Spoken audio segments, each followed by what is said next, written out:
Hi, I'm Lindsay with IPO Wines, and today we are here with another Lindsay, who is the daughter of Bill and Liz Armstrong, who are the proprietors of Epic Estate Wines.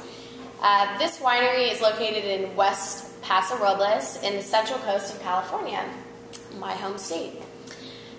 So Lindsay's current role is assistant sales and marketing manager, and she's just recently started to take part in the family business. Yes. So thank you so much for being here today. It's really exciting for me to be able to interview a woman because, it's a very male-dominated industry. So yes, yeah, it's exciting. And you're young, and you're the future, I think, of what the wine industry will eventually be. So thank you so much for being here. Thank you for having me. So why don't you start off by telling us a little bit about Epic Wines, why your parents decided to start the project, and what I really want to know is why they chose the name Epic. Okay, great. So my parents were based out of Denver, Colorado. That's where I was born, and my dad's primary business is actually in oil and gas, but I would say probably when I was in middle school, my dad started to become obsessed with wines. He had one really good wine that kind of opened his eyes to what can be accomplished through winemaking, and so we started studying it. My parents are, wonderfully perfectionist in the way that they take on things, and so he just started studying and learning about it and developed this insane passion for wine, and so kind of started saying things to my mom like, I would love more than anything to one day buy a piece of property and start to make my own wines. My mom was kind of like, I don't know, maybe we'll see. And so eventually my dad got serious about it and started kind of checking out the wine scene in the U.S. and started to look at Napa and whatnot. Beautiful part of the country, but he wanted something that was a little bit more up and coming, different, and so he found and fell in love with Paso Robles.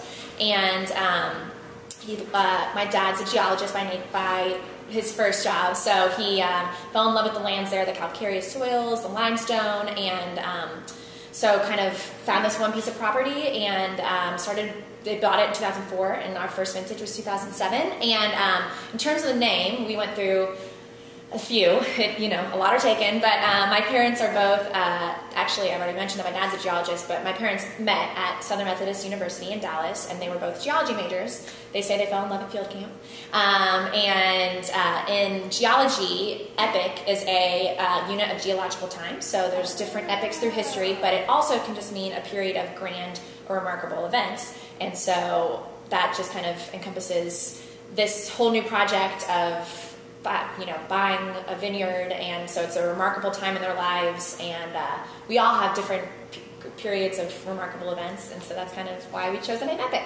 Okay. So twofold reason why they decided to name it. Yeah, I love the name. Yeah, it's not EPOCH, it's Epic. Yes. That often gets confused. I had to ask, to make sure. Yeah. So you guys have chosen some very interesting names for the wines. There's veracity, sensibility, ingenuity. Can you give us some insight on how you guys decided on these names? Yeah. So again, this is kind of a twofold answer as well. But the piece of property that my parents bought in 2004 originally, it actually was a fallow piece of property that kind of had been the ownership had changed several times throughout the past 50-ish years. But prior to that, this man named Ignacio Paderewski, who was a Polish statesman and pianist, who was hugely popular in his day, kind of like the Elvis of Poland, but would come over here and perform. He was actually, I think, the first pianist to sell out Carnegie Hall, so he was a huge, big deal.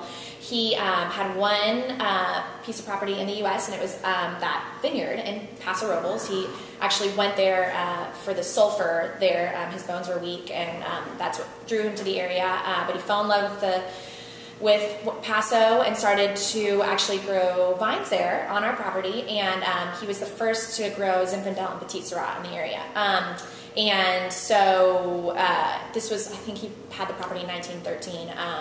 He passed away, and so my parents kind of figured out that this was this historical property, and he's a huge big deal, and so we've kind of tried to bring back to life his history and all the values that he lived his life by, because he was a great man and freedom was important to him, and he was just it was an important important person of his time. And so these names, authenticity, ingenuity, veracity, are all kind of the attributes that he exhibited in his everyday life. And so being truthful and all these, being sensible, these are all kind of how these names came to be. And also qualities that we hope to live our life by. And so kind of just like the morals that our family treasure, as did Podorevsky. That's kind of how those names came to be. I like that. It's like very positive. Yes, all very positive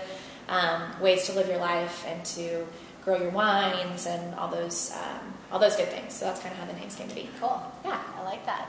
Are there any new projects that we should be on the lookout from Epic? Or? Yeah, so we, in terms of our wines, right now I think we have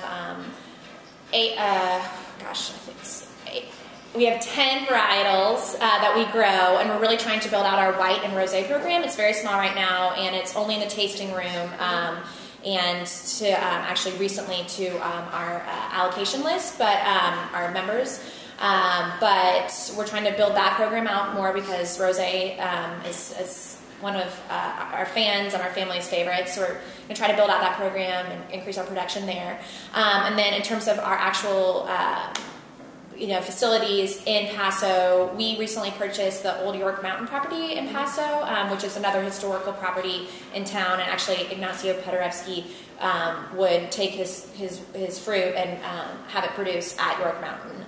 But it's, again, kind of been laying there with having no purpose for a long time. So we've kind of been bringing that historic place back to life, and so we're in the process of building a hospitality center now. We have a tasting room, which is great. It's open every day of the week, and so we're building a hospitality center. We're building our own winery, and we just have a lot of exciting projects happening on the York Mountain property for people to come enjoy our wines with our team and see the beautiful property and relive some of that wonderful Paso history.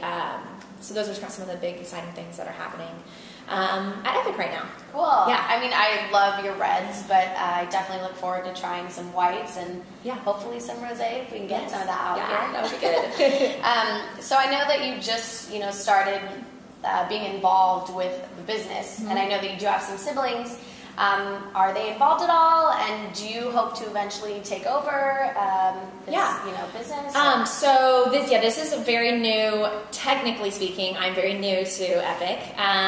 It's like in the last month or so, I was officially added to the team, but obviously have kind of seen my parents live this dream and been kind of there to help them brainstorm and have loved our wines and whatnot. But it's really fun for me. I kind of always had this itch to get more involved in this business, it being a family business, and I think wine in general is such a family-oriented industry. So it's fun for me to get more involved. My brother lives in Longpoint, California, and he, a few harvests back, was very hands-on in the actual vineyard management and production side of things. He was an intern, so he's been involved in that way. He's not working for Epic now, but has a great palate, loves our wines, and my sister also lives in Dallas. That's where I live, and she does not work for Epic right now, but I think we're all important mouthpieces for the family wine, and I'm excited to get more involved, to learn more about it. There's just so much to learn, and I'm excited about it. We have such a great team. Everyone on our team is so helpful. Jordan, our winemaker, is awesome. I can't wait to spend more time with her and learn more about the production process. And in terms of taking it over, I guess we'll just kind of see how this goes now. But yes, we want to keep it in the family and continue to make great wines for years. And so I'm excited to see where my involvement goes. And Epic is it's awesome, and so I'm excited to be helping out the family in an official way. Yeah, I'm sure your parents are really happy to have you. Yes, they're very excited, very excited. The way I like to end my interviews is always with the same question. Okay. I love wine, but I also really love music.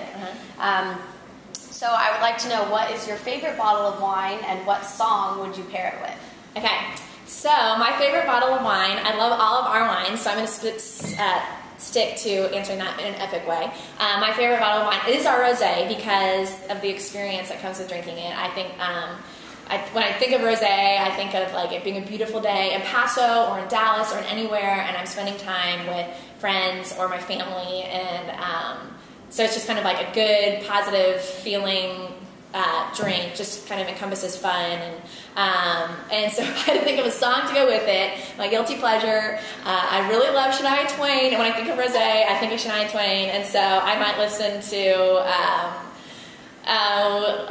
No One Needs to Know right now by Shania Twain, or really any of her songs, because it's just fun and it's just carefree, and that is what rosé is for me. Sure. So great answer. Kind of, yeah, that's my answer. All right. Okay. I like your style. Well, thank you so much for joining us today. It was great talking with you. Thank you, Lindsay.